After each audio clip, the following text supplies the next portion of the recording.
Hey, it's Marthea Pitts, the MSW coach. Let me hit record. Hey, it's Marthea Pitts, the MSW coach, and I am, let me do some tech things on my end.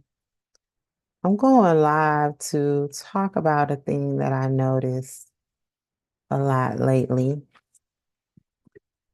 If you are, I'm just trying to figure out my tech stuff, give me just a moment.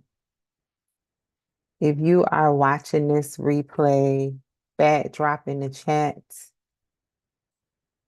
Huh, let's see. I don't see myself live. They told me I was live, but I don't see me. Oh, there I am. Hold on a second, y'all. I was debating if I should talk about this subject live or if I should just record a podcast,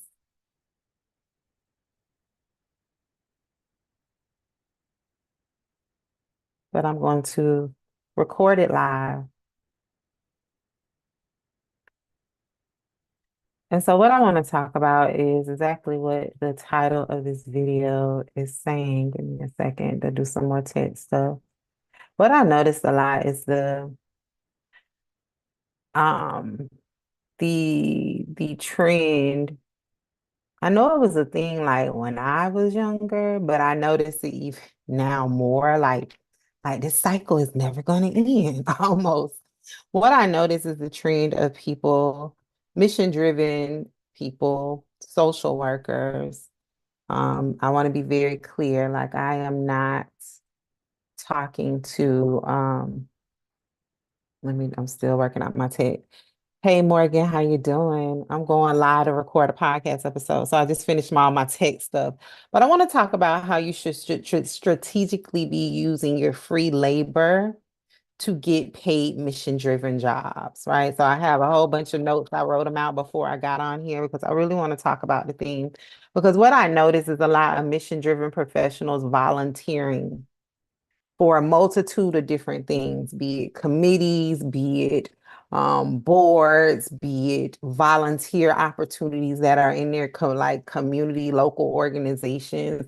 And I'm like, I need to talk more about how you should be strategically using those moments where you are giving away your free labor to get paid employment, right? Because what I know to be true after working and talking with thousands of mission-driven professionals at this time, social workers, people from public health backgrounds, people in other fields and professions, is that yes, you're volunteering for the board. Yes, you're volunteering for the committee, but you're still struggling in your career and no one knows it, right? And so when I say how you should strategically be using those free labor moments to get paid mission-driven jobs, I am not talking about um things that are extrinsic to you that have of no value, right? So I have a list. Let me go by my list. Let me go by the list. Things that I notice is that people take on a lot of these volunteer opportunities on the basis of your reward will be, I will have opportunities to network, right? But then you never network, or when you attempt to network, it doesn't yield you the result that you were looking for.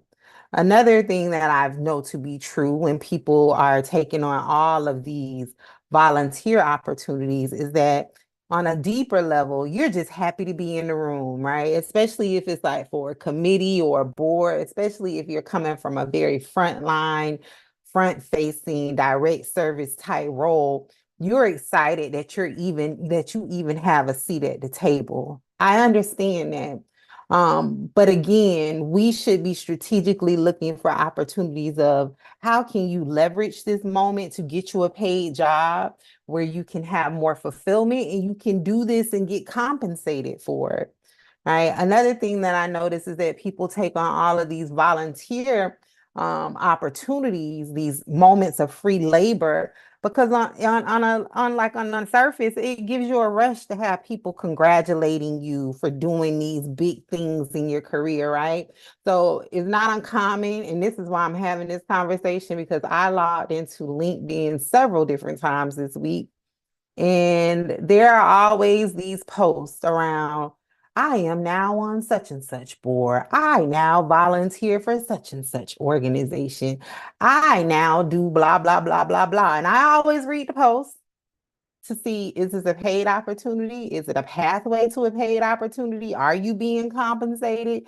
And so when I see this trend being perpetuated by mission-driven professionals who are people that are like, come from the point of people should be compensated. Like when we talk about participants, when we talk about populations that we're serving, we always do that in combination with the conversation of if you are talking to your population, if they're contributing thought partnership towards an initiative or how to engage youth as an example, you need to compensate them accordingly for their time, right? We are the advocates of centering the voices of the people experiencing the problem, but also pay them for their labor.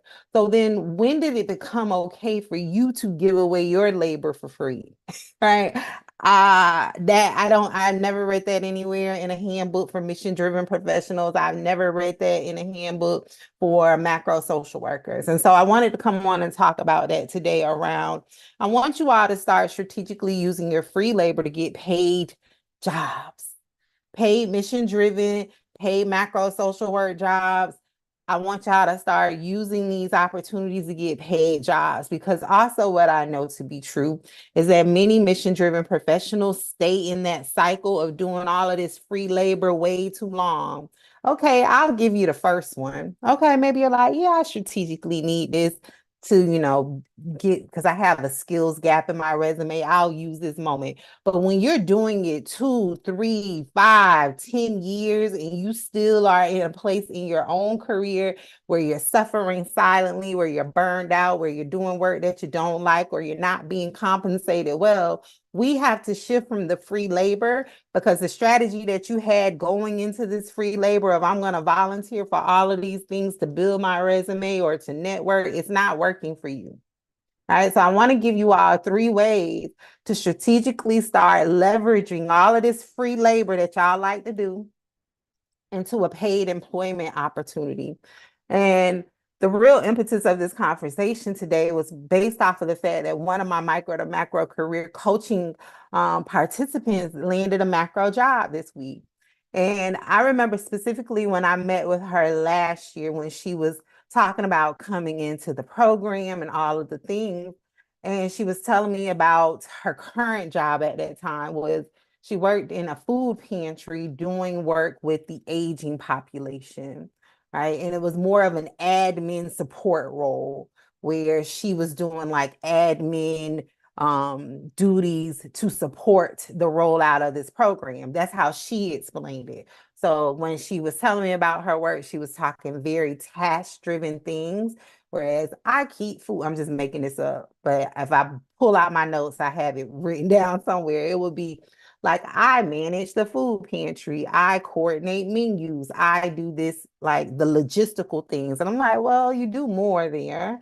But then once she joined my program, I later discovered that for the last like 10 plus years in her free time, what she does is, and this is how I explained it to her. This is how I took what she told me because how she explained it was very like plain language. It was not well defined. She didn't even see it as a valuable experience, right? But I helped her take all of that and package it in a way to get a job. So what I learned was that she was super, super passionate about women and reproductive health, specifically Black women. And in her free time for the last like 10 plus years, what she has done is she would hold like, I call them education forums, right? But it would be her just talking to the people, the women that she knew in her community, women that she would meet while she was out at the grocery store, women that she would meet while she was at church. And she would talk to them about reproductive health, their rights, how to advocate for themselves when they go to their primary care physician. And as a result of it, right, and this is me, Marthea, like listening to what she's saying and telling her how it resulted in a thing. Right. And so what I told her was, as a result of that, or what I started to ask her was, and what were some of the outcomes of these education forums that you were having? Did it result in the women like going to their primary care physician and advocating for themselves and asking more questions? Like before they would just take whatever the treatment was that was given to them. Did it and result in them becoming savvy consumers where they started to really like do a better job at vetting primary care physicians? And it did, right? As we discover, again, it's a process. As I continue to ask her these questions, what I realized was that she had done this work with hundreds of women over the last 10 plus years for free, because she loved it so much. She was just that passionate about the thing. And I was like, we can take that, package it up, market it on your resume. I can teach you how to brand yourself as an expert around women and reproductive health. Because what she later discovered through the use of my 3Ps framework in the micro to macro career accelerator is that she was super, super interested in doing health equity related work, specifically for the same population, right? So she did all of that. She did all of the things that I helped her do. I taught her how to write her macro resume, how to ace the interview, how to find the jobs that align with the work that she does. And this week she landed a job as a clinical research coordinator on a statewide project where initiative rather, excuse me, where they're doing work around health equity for Black people. Right. So and in that subset of that population, she's going to be touching women. So she went from a completely unrelated area of work where she's in there stacking the food pantry. That's what she was doing. And writing up menus for the week and getting them approved and doing some of the logistical things, right? Ensuring that the food was being delivered where it's supposed to be delivered. She was ensuring that management knew about what was going on. She occasionally was in conversations about budgets.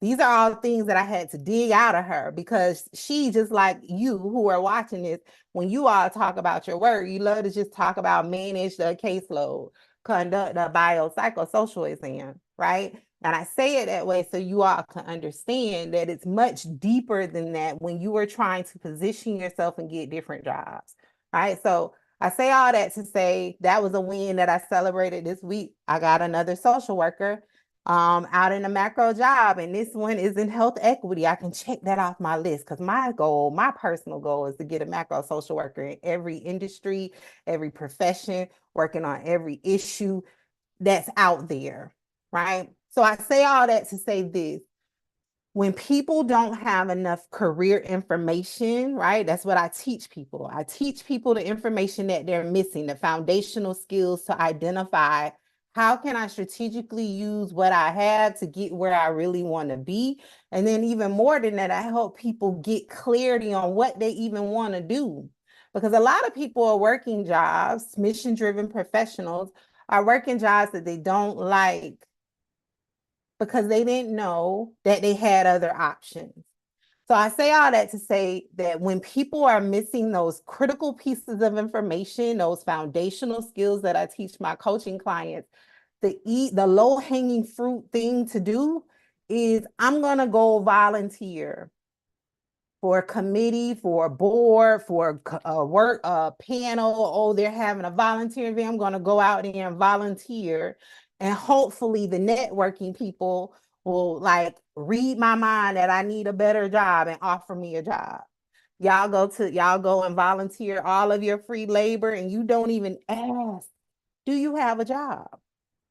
You don't even approach people, because I know my people, a lot of y'all are introverted. You don't even ask about job opportunities. So you're out there working your job that's already draining you mentally, physically, emotionally, all of the leads. You're working your case management job that's already draining you. And then you go on top of that and go and volunteer and don't even get anything out of it, right? So that's me on my soapbox for just a moment. Um, And so, what I wanted to talk about also is the fact that when you volunteer for all of these things that are not yielding you the results that you envisioned it will, right? Because it's commonplace for well-established macro social workers to tell y'all to network. Oh, network to get the job. And then you spend your whole career trying to network to get a job that never comes. But what the people don't tell you behind the scenes is that they knew the people or that they had well-established social capital that they tapped into. All right, so that's why I don't even teach my people how to network. We don't even talk about networking because I know on a national level from doing macro level work that networking is not rooted in equity. It does not work for everyone. It will look different depending on where you live, where you're from, the social capital access that you have to. It's have access to. It's national organizations working on helping to improve social capital access for my under-resourced populations and communities. So I don't even talk about networking, but I understand that most people do all of that volunteering under the guise of it's gonna help me network, and then you end up with nothing, and then you're like in the cycle of dread of I'll just go and volunteer for another thing, but you don't even have a job first. And I always tell people like you should only give from a place of wholeness until you are whole in every area of your life, not just financially, mentally, physically, emotionally, all of the leads, spiritually, you should not be trying to give to other people. Your first priority is to give to yourself. And once you're full, you then can give to others, right? So when people do this and they're not coming from a place of wholeness, what happens is that they end up living still feeling unfulfilled. Like I volunteer for these things, but I still don't like my work. I still don't like my job. I still want a macro job. I still want to work on this issue. Another thing is that you will eventually end up feeling taken advantage of because you're working for free. You're up there giving the people your free, all of your good stuff, all of your like your thought leadership. You're being a thought partner on things. You're giving ideas on how to create programs. I've worked with many people inside of my career accelerator who have helped organizations get millions of dollars in grant funding and they're only making $40,000 on a job. Like you can still be volunteering even in a paid job. And that's what a lot of social workers do too, because you're so unfulfilled that you seek out opportunities to fill your cup, like to fill the things you say you want, you need innately. So then that's how I have so many people who have like helped organizations design programs. They've helped get them modeled as best practices. They've helped bring in millions of dollars to an organization in grant funding. And then what happens is they do all of the work for their local, like nonprofit, local micro organization, and then they eventually get pushed out. People start taking over their work because they're like, we got the money now, we don't need you. I've heard that story from 3 different social workers in the last 30 days where they have brought in tremendous funding. They have brought in, like, established these tremendous partnership networks. They've done the thing to really make their nonprofit, their local social service agency, groundbreaking in their community to only then be forced out. Because in those organizations, when you are a frontline worker, they only see you as a frontline worker. They don't see you as anything else because you didn't come in as that, right? So I want to name that. So you can end up feeling taken advantage of. Another thing is that a lot of people that do all of this volunteering and all of the things are oftentimes mistreated or they're quickly working themselves to burnout. That's the biggest thing that I want you all to carry from this conversation is that when you're volunteering for these endless things, things that are not yielding you any benefit other than people seeing you on the flyer or you posting on LinkedIn that you're now associated with the thing, you are quickly working yourself to burn out because you're still working your case management job, but now you got 3 other unpaid jobs. And I'm like, you can just get you one job where you can do all of the things that you love, all of the mission driven work, and you can be compensated significantly. What I didn't mention about my coaching client earlier that landed the macro job doing health equity work, she's being paid significantly from what she had been historically making, and she negotiated her salary. These are the things that I teach my coaching clients. All right. So I want to give you three things, and I wrote a lot of notes, and now that I'm looking at my notes. Okay. I want to give you three things on how you can change this, how you can shift from just doing free labor to get paid, mission driven, macro social work jobs, purpose driven jobs, however you refer to it. So the first thing is you need to get clear on what is your aim of volunteering. Why are you volunteering? Why did you sign up to be on the board? Why are you signed up to be on this committee? Why are you over here spending 20 hours a week designing a program and doing something that really should be managed by a paid employee? Why are you doing it? What is the end goal? What is the result that you are hoping to achieve? Because a lot of people are doing it just because someone told them to volunteer or just because they see other people volunteering, thinking that it's going to instantly result in a job, and it doesn't. It's just like when people go to college and you get a degree and you think that because you have a degree, you're going to get an automatic job, and then you get out in the job market and you're like, I got my degree, and you still can't get a job. That's what happens. Right before I logged in, because I am a career channel here on YouTube, I saw this video thumbnail of someone saying, I have a PhD but lost my job. Or I think she was fired. I think she said in the title, I'm fired with a PhD. Now what? And I haven't watched the video. I have it in my watch later list. I'm gonna watch it. But things like that happen because people have not planned accordingly for their career. What is the goal? What is the aim? What are you working towards? And the thing that I hate hearing the most is when people are privileged tell people who don't have privilege, oh, you don't need to plan your career, just figure it out. Just figuring it out will end you in a situation where you are caught again in the cycle of going back to get more degrees. You're caught in the cycle of being underpaid. You're caught in the cycle of being mistreated and abused. Or just even deeper than that, you're caught in the cycle of doing work that's not fulfilling. My client earlier was working with the aging population. She's and on a food insecurity issue. She's passionate about health equity work. But she had been doing that for years because one, she didn't have enough information about what she could do and how she could get the job. But even on a deeper level, she didn't have the confidence to go after what she wanted.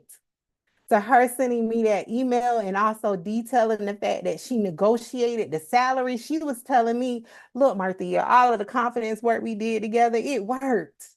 I even went in there and told them what I wanted, what I needed. And they met my requirement. And why did they meet her requirement? Because we had packaged her experience in such a way that it was undeniable. It was no decision needed about she is the person that we need on this initiative. She has the experience. She knows the people. She's taught to them for 10 years. And I remember when I first started telling her, we're going to use that to get the job that you want. She was like, how is that possible? I didn't get paid for it. It wasn't a job, which is what a lot of people think. That a job had that the experience you have on your resume has to be paid. It has to be attached to a real organization. It doesn't. It's experience. So it can be paid, it can be unpaid, it can be volunteer, it could be a practicum you did, it could be an internship. That is experience. Okay, so I'm off my soapbox on that one. So the first thing is you need to get clear on what your aim is for the volunteering. Why are you doing this? Why are you doing this? How does this lend to your end goal? Right? I see a lot of people, and I'm just going to make up this example. I see a lot of people volunteering for youth, and they're not even passionate about youth. Why are you on the board for the youth? That's not even your thing. You're trying to get experience with another population that you never worked with. Why are you over here? And it's because someone came and asked them to be a part of the thing. And then before they know it, they were wrapped up in it. right? And then now they're finding, and I've talked with social workers like this, and then years later they're finding themselves like, I'm on this thing, I've been doing it for years. I really don't like it. Why did you do it? And that can get into a whole conversation about being people pleasers. But when you have a plan for your career, it prevents you from taking on things that don't align with the plan, that don't align with the goal. So you are not sitting in stuff that you don't want to be a part of because somebody asked you. When you're clear on your goal, it makes it easier to say, no, not at this time. This doesn't align with what I'm currently working on. But if it changes in the near future, I'll let you know. Right. But when you don't have a goal, someone comes to you with this opportunity, you're just happy to do it. Oh, yeah, I'll do it. You ain't even passionate about that population. Okay. So, one, get clear on what your aim is for volunteering. Two, strategically leverage those opportunities to get the experience you need, not just doing whatever they want you to do. That's how I wrote it down so y'all can understand it. So what I mean by that is if you have looked at your experience and you're looking at the types of macro jobs that you want and you realize, okay, I clearly have a skills gap here. I just want to say many people, it's hard if you don't have the fundamentals of career searching and job searching, you're not going to be able to recognize the skills gap, but we're going to go with it. If you realize like, hey, this is what I help people do, though. I can teach you how to learn how to figure these things out. If you realize that, okay, I need experience managing budgets, or I need experience doing more like strategic planning and program forecasting. Okay, then when you go into these volunteer opportunities for these boards, these committees, all of the things that you're volunteering for, you need to be strategically creating opportunities to get that experience. You shouldn't be spending time doing stuff that you already have experience in. Because again, you should only be volunteering to get the experience that you need. It should be lending itself to your end goal. And that goes back to one. What is the aim of your volunteering? Are you just volunteering so people can like your post on LinkedIn and so your mama could feel good because you're on the board at the local nonprofit down the road? Or are you volunteering because I need a better job? I am not happy where I am in my career. What is the aim of your volunteering? If your aim is, I need a better job, I'm going to use this as an opportunity to do the thing, then you need to make certain that you're getting the experience that you need, right? So again, that starts by looking at your resume and looking at the jobs that you want to figure out what experience do you need explicitly and then creating those opportunities for yourself. So an example, we'll just stick with the board or a special committee. If it's a special committee that you're volunteering for, and like on meeting number 2, they're figuring out who's going to be on what team, instead of the event planning team, you need to be on the team that's talking about budgets to get the experience you need. Okay. Again, a lot of people find themselves doing things that they don't need explicit experience in, and then it's just a wasted opportunity. Number 3 is you need to create a brand, a professional brand around everything that you're doing. So you then can market yourself to employers. Right. So I see a lot of people year after year volunteering on a panel, on a board, on a committee, on a thing. And then when I look at their LinkedIn or I listen to what they say they do, nothing coincides with each other. So again, it starts with one, what is the aim? But in order to even figure that out, you need to have clarity about what you're aiming for in your career. What is the goal? What is the work that you want to do? But fast forward to number 3, you need to be professionally branding yourself as the thing. So let's stick with the budget example. So if you historically have volunteered for all of these things, you've been on the special committees specifically regarding the budget, talking about the finance and talking about grant funders or talking about donors and things like that, you need to publicly, not just online, but also in person, be branding yourself as the finance person. right? You need to be talking about finance. If that is the goal, to get a macro job doing work around finance, budget, grants, whatever the thing, philanthropic level type work, you need to be budgeting yourself, excuse me, branding yourself around the thing.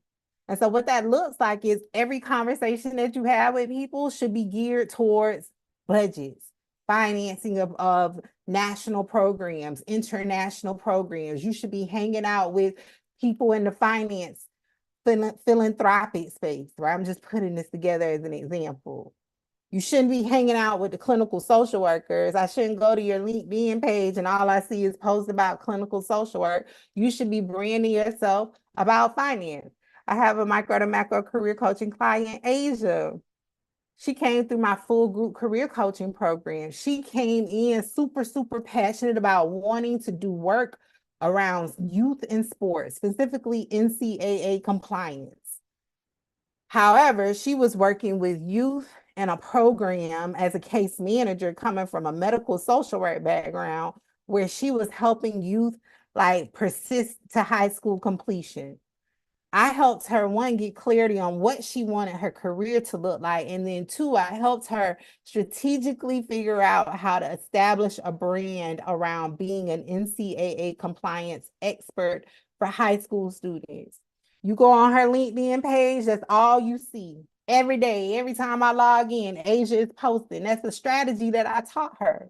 So when you go on her LinkedIn page or when you talk to her offline, she's talking about NCAA compliance. She's not talking about medical social work. She's not talking, she's not even talking about like just specific high school diploma attainment. She's talking about what students need to do in her city to maintain and ensure that they stay in compliance with NCAA standards, not to jeopardize their, and I do not watch sports, but I just learned this from Asia when we were working on a thing, but not to jeopardize their eligibility when they go to college, right? When you go on her post, when you go on LinkedIn, it's post all day, every day. Last month, she was at Under Armour, the Fortune 500 corporation, where she was taking her students there and talking with executive leaders around youth development programming for youth athletes. And that was all birthed out of her passion, her personal connection of being a student athlete and realizing that there were some systemic level issues in her city where students were being put into really compromising situations that was jeopardizing their compliance. And she wanted to do macro level work on ensuring that that wasn't happening. So she's now established the brand. We don't remember Asia from medical social work. We don't even remember Asia from working with students around high school. I don't know what Zoom is doing, but we don't even remember Asia from high school diploma completion. You know her as an NCAA expert now because she's been establishing this brand, is well established. She markets herself every time that she gets an opportunity as such, and she's been doing that over a year now. And she landed a macro job last year. Well, like a few months after completing the program, she gets job offers doing the thing. So the topic today is about strategically using your free labor to get paid mission-driven jobs. I really want you all to shift from free labor. I don't know anyone that has time to be doing free labor. And again, going back to what I said earlier, we can't be the advocates for compensating the populations whose voices are being censored, like telling organizations you need to compensate them with financial money, not just like food and free items. They need money. They need to be compensated for their time. You can't be an advocate for that if you're not doing that in your own career. That's like, I don't know the word, but that doesn't even make sense. You should be advocating for the same thing for you. You should be compensated for your time. But in order to do that, it requires a few different things. I gave you three ways to do that, but on a much deeper level that many people are not ready to talk about. That's why when they find me, they're like, I just need a resume rewrite, or I need a job title list to pick a job title from. On a much deeper level, you need to figure out why you don't feel like you're valuable enough to be compensated for your time. for your thought partnership, for your thought leadership, especially when you are bringing in millions, thousands of dollars. You're bringing in strategic partnerships. You're increasing engagement for the population. They were struggling with getting youth in the door to be in their program. They had like one enrollment a month. Since you've come in and started volunteering on the thing, now they have 50 youth enrolled. They're being compensated for those enrollments. They're being compensated for expanding their program due to the funding you brought in. You should be compensated too. And compensation is not getting likes on LinkedIn. Again, like I said, your mom being excited that you're now on a board is not, it shouldn't be like the intrinsic feeling of, oh, people are acknowledging me. I'm just grateful for the opportunity. No, you should be monetarily compensated, and the opportunity should be positioning you for bigger, better, and bigger, better opportunities in the future. We are not working for free. You should be compensated. So if you want to get help on figuring out any of the things that I talked about today in this podcast episode, for those catching the replay, schedule a career strategy session. During the month of June only, I'm offering career strategy sessions at a heavily, heavily special rate in honor of Juneteenth, because it's Juneteenth. Juneteenth will be next week. I think it's next week. Looking at my date, but I know it's next week. Right. So in honor of Juneteenth, I'm offering career strategy sessions because macro employers are always hiring. I want to be clear about that. Our industry, our profession, if you want to categorize it like that, is never depletes of jobs. We are not like other professions and industries. It will always be a need. Social issues will always, unfortunately, be a thing. So what I've been seeing as of late is an overabundance of different issues that macro employers are targeting. It doesn't look just like mental health. It's not just policy. It doesn't look just like leadership or being a political leader where you have to run for a campaign. That's not what I teach my people. I teach them about other issues, other areas of national change-making work that they can do, also international. And it doesn't look like how you've been taught in your degree program.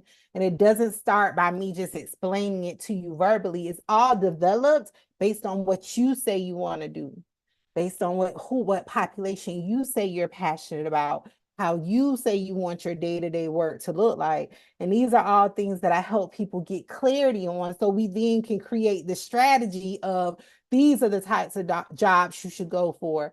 This is the experience that you have that you should take and package it up and market to macro employers. Because the coaching client that I told you about earlier that got the job in health equity clinical research, she didn't go in there talking about working in a food pantry. That had nothing to do with nothing, because that's not the target population. But what she did go in talking about, after I worked with her and helped her uncover it, and after we did all of that very introspective work, was, I have worked with this population specifically for over 10 years. These are my outcomes, right? And outcomes are not a degree. Outcomes are results, tangible results. What did it result in that is beneficial to a macro employer? So I'm offering career strategy sessions this month. There are only a limited number of them. I have some scheduled for this afternoon. People are taking advantage of it. I encourage you to visit macrounpaid.com. The link is down in the description box, and schedule a strategy session.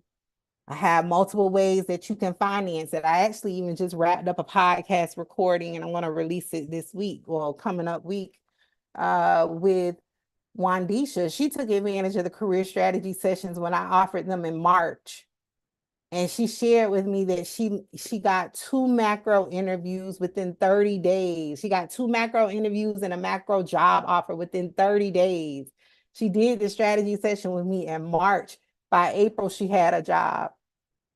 After years of doing macro job searching, after years of being in tons of macro Facebook groups and looking online and trying to figure out the thing, she took a chance.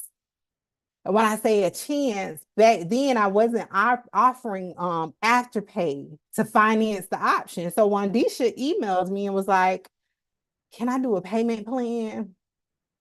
And I was like, yeah. And she was like, I just want to thank you for that. That's what she told me. And I was like, actually, I said, yeah, because she was the first person. I've been on these internet streets for 4 years. She is the first person who has ever asked for such a thing. Other people, they just watch me from afar. They just suffer in silence.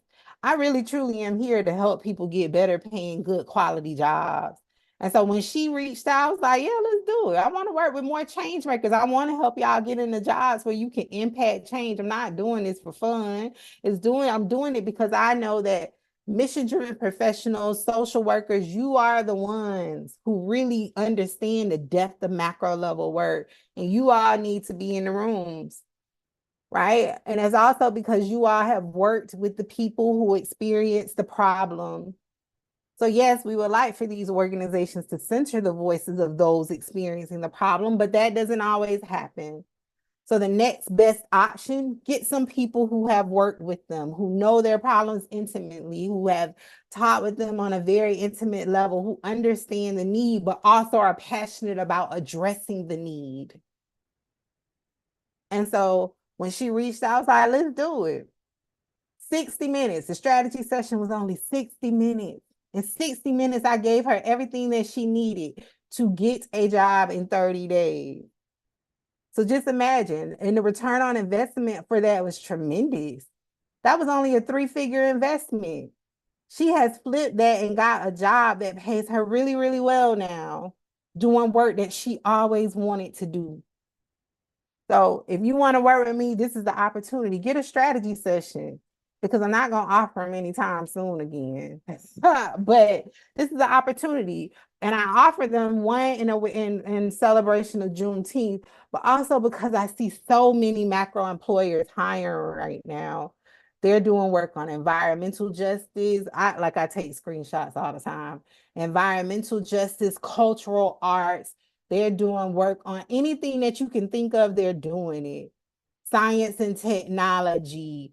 And it's not just the common things. And that's what I teach people, how to find these opportunities. But grab a strategy session before they sell out and let me go. All right. Oh, if you're watching this replay back, drop in the chat. Or if you're watching it live, drop in the comment section one aha moment or takeaway from this live today or from this replay. That helps me better help you. Help me help you. It helps me gauge, okay, what did I explain that really stuck? Can I explain it differently? Again, I don't get on here just to talk. I'm on here trying to educate people about the thing. So drop one aha moment, one takeaway, one reflection, one thing. Even if it's just hey Marthea, I love the live. That helps me help y'all. All right. I'll talk